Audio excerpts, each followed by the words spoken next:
Welcome to BizWire. I'm Joseph Nordstrom in Beijing. After 1 week in mainland China, President Xi Jinping is back to thinking globally as he attends the Boao Forum on Hainan Island. Business, academic, and political leaders from around the world, but with a focus on Asia, are attending the 3-day event, which is considered China's answer to the World Economic Forum in Davos, Switzerland.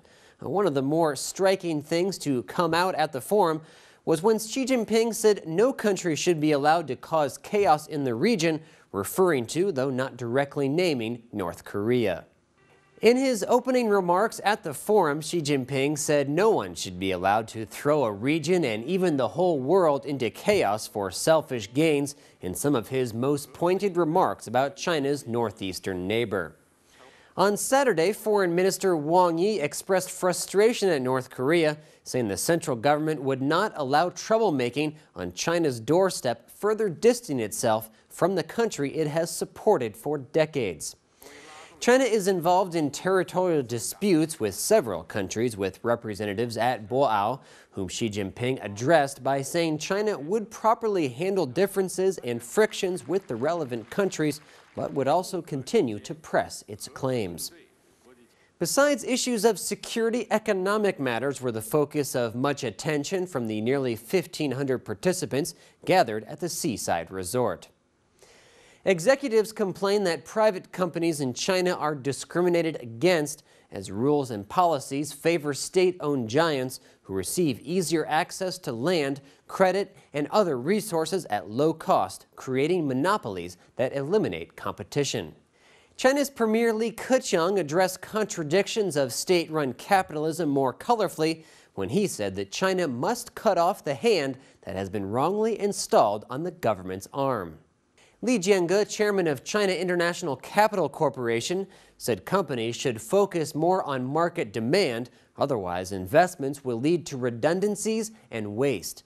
Li added that whenever companies blindly follow government directions, they always head in the wrong direction, citing the solar industry as an example. Participants agreed, however, that opportunities for private enterprises had improved in a few industries, including information technology, where companies such as Baidu and Tencent had become internationally competitive. Healthcare has grown at an average of 20% in the past few years, and financial services will improve as interest rates are liberalized. Christine Lagarde, the managing director of the International Monetary Fund, was also at the Boao Forum, where she contradicted some Chinese economists and business leaders when she praised Japan's huge monetary stimulus, saying it would help to boost global growth. In what's been dubbed as a dramatic shift from previous policy, the Bank of Japan last week announced it aimed to double its monetary base over 2 years through the aggressive purchase of long-term bonds. Some in China have criticized the move by the BOJ, saying it would hurt export competitiveness in other countries and could trigger large capital inflows to China and push up inflation. The forum attracts participants from around the world but focuses on Asia, and Xi Jinping described the continent as an important engine driving world economic recovery and growth, but that Asia still needs to transform and upgrade its development model, which could be more cost-effective. It is estimated that Asia's economic growth will reach 6% this year, with China leading the way. The Secretary General of the Forum said that while Asia makes a great contribution to the global economy, growth has not been evenly distributed to different social classes, and environmental, population, and infrastructure problems have become increasingly severe.